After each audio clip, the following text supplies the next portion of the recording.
reaching a deal with the United States to allow for some resolution of the situation in eastern Aleppo, and that this resolution undermines the negotiation. That is a made-up alibi. The United States, including Secretary Kerry, has continued our bilateral conversations with Russia to try and find some way to relieve the suffering around eastern Aleppo. However, we have not reached a breakthrough because Russia has been more focused on preserving its military gains than helping Aleppo's civilians.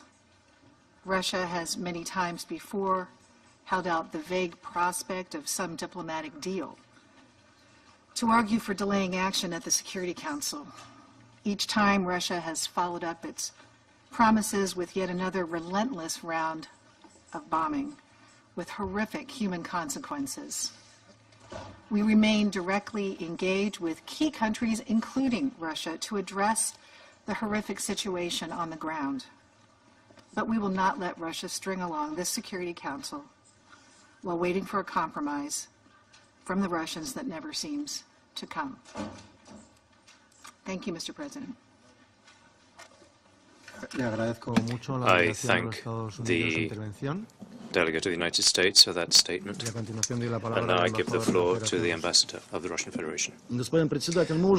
President, this is not the first time that we've observed this. The Secretary of State, Mr. Kerry, is working with Minister of Foreign Affairs of Russia, Mr. Lavrov, to reach tangible outcome. But when they are close to an agreement, somebody topples it. Sometimes it's in Washington, sometimes it's the Ministry of Defense or some other American agency. And now, unfortunately, this tactic has been employed by the delegation of the United States in New York, and this merits great regret when some agreements are reached and then we're told that, in fact, nothing of the kind exists. There was a meeting, there was an agreement on the basic elements which were submitted by John Kerry and the Russian party. And originally it was said that we need to find the American representative 3 days to discuss this issue, and then we were told that there was nothing of the kind. This, once again, we observed once a very important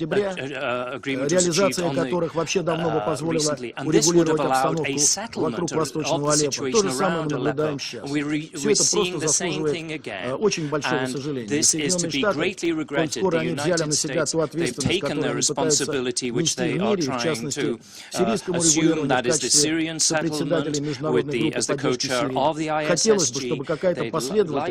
I would like to see some consistency in the actions of the US, but unfortunately we're observing once again that one of the tragic effects of this is what we see taking place today, since the United States, unfortunately, was one of the delegations which, as we know, in a very serious manner, unceremoniously announced the troika of the co-sponsors to submit this resolution to the vote, knowing in advance that this would lead nowhere.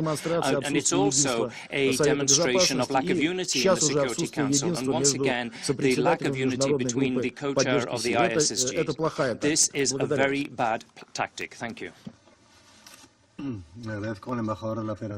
thank the ambassador of the Russian Federation for his statement. Si no hay más delegaciones que deseen hacer uso de la palabra antes de someter a votación el proyecto de resolución, procederé, por tanto, a someter a votación el proyecto de resolución. Quienes estén a favor del proyecto de resolución que figura en el documento S/2016/1026, sírvanse levantar la mano. 1026, please raise their hand.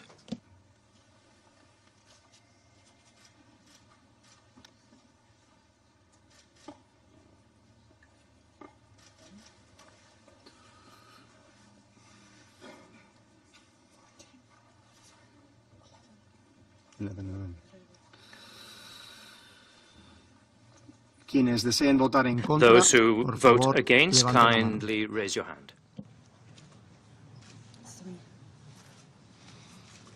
Abstenciones, por favor, Abstentions, levanten la kindly mano. raise your hand. El El resultado de la votación ha The sido el result of the siguiente. voting is as 11 follows. votos a favor, 11 votes in favor, 3 votos en 3 contra votes against, y una and abstención. 1 abstention. El proyecto de resolución The no ha draft sido aprobado resolution por has not no haber been obtenido el número de approved votos since it does not requerido. have the required Daré number ahora la of palabra votes. I would like a los now miembros del to give the Consejo floor que to deseen those members formular of the Security declaraciones Council who wish to make a statement después de after la votación. the vote. Tiene en primer lugar la Firstly, palabra I give el the embajador floor de to Egipto. the ambassador of Egypt.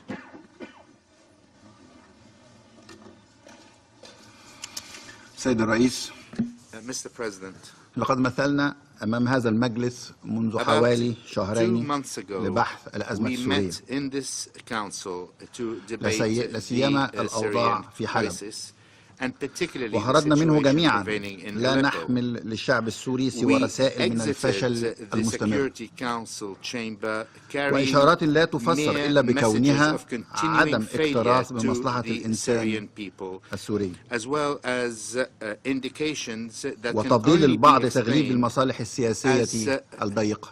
carelessness vis-à-vis وأتذكر أنذاك عندما أعلنا أمام هذا المجلس and the fact that some prefer أنه رغم حالة الاستقطاب الشديدة political interests التي over تبعت all. تعليق التنسيق بين قطبي الرئاسة المشتركة لمجموعة الدعم الدولية المعنية بسوريا ورغم اشتداد حدة الصراع السياسي والعسكري بين مختلف الأطراف المؤثرة فإننا سنستمر في العمل مع أعضاء المجلس على أساس العناصر التي نرى أنها تعكس مبادئ مستقرة لا تأخذ بعين الاعتبار سوى مصلحة سوريا.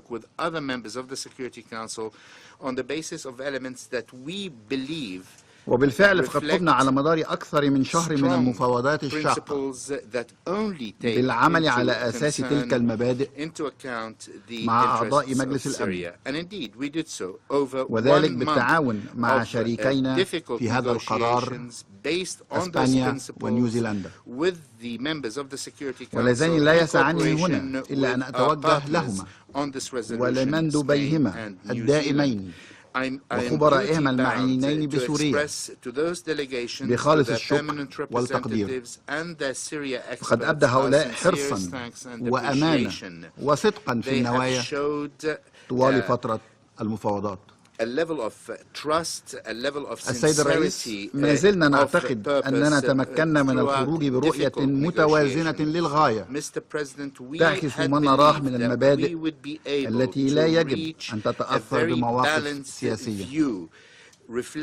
وجاءت مقاربتنا في هذا الصدد شاملة وتتعرض لجملة المشكلات الحالية على الأرض.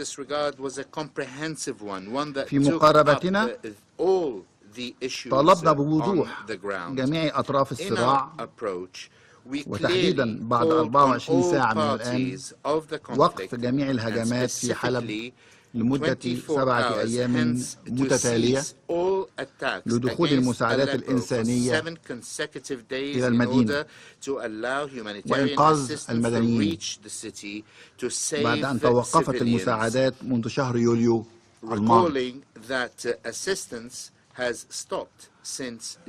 كما طالبنا بالتنفيذ الفوري لبنود وقف العدائيات في سائر الأراضي السورية وفقا لقرار مجلس الأمن 2268 والتي تشمل أيضا النفاذ الإنساني لكل الشعب السوري لا سيما المناطق المحاصرة والصعب الوصول إليها. كذلك فقد طلبنا بلغة صريحة وقف التعاون بين أي من الأطراف مع التنظيمات الإرهابية التي تسيطر على جزء كبير من الأراضي السورية لا سيما داعش وجبهة النصرة والتي غيرت اسمها لجبهة فتح الشام. فلقد بدأ تعاون بعض الأطراف مع جبهة فتح الشام أو النصرة تحديدا منذ أكثر من عام ونصف بلا رادع وانزلق بعض الجماعات فيه إلى حد غير مسبوق لا يمكن السكوت عليه. without any ولعله من deterrent. المناسب أيضا أن أدعو في هذا الشأن لجنة العقوبات المنشأة وفقا للقرار 1267 المعنية بداعش وتنظيم القاعدة والأفراد والكيانات المرتبطة بهما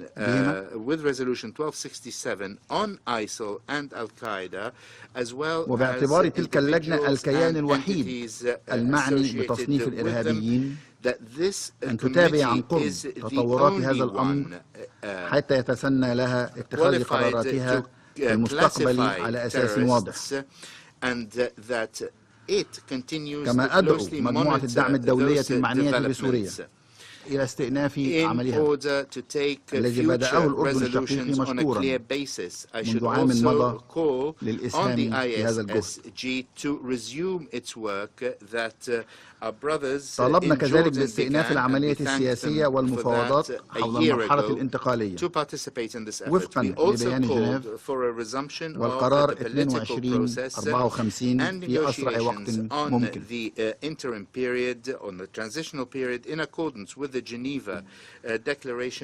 ودعوني هنا أن أؤكد أنه قد أصبح من غير المقبول استمرار توقف تلك المفاوضات كما أنه من غير المقبول أيضا أن نظل صامتين إزاء ما يعرقلها أيا كان.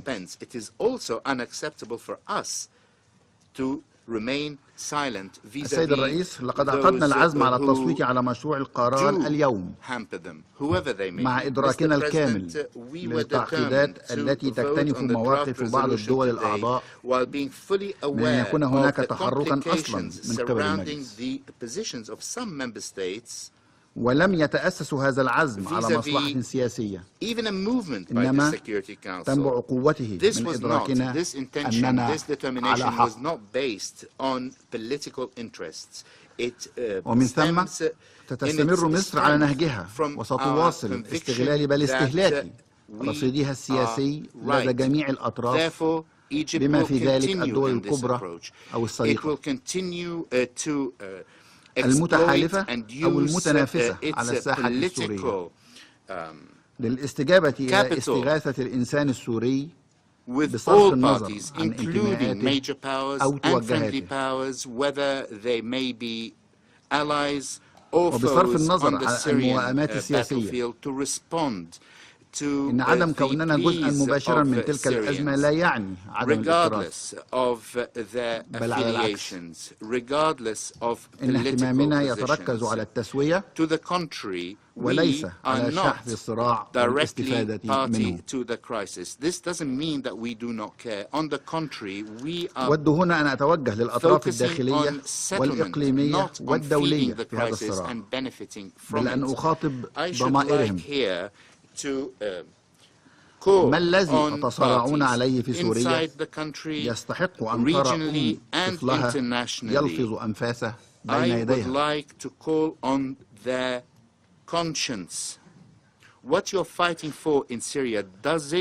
أو أن تشهد أحضان أب طفلته تتألم قبل أن تلقى حتفها. أي نصر أو نفوذ هذا تطمحون إليه يستدعي إجبار ملايين السوريين للجوء لاستداء للرحمة من الغرباء.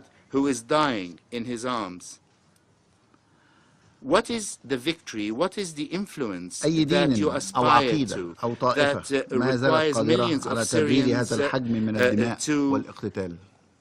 Seek refuge and mercy from strangers. What religion, what sect أود كذلك أن أتوجه للشعب السوري بكل طوائفه وانتماءاته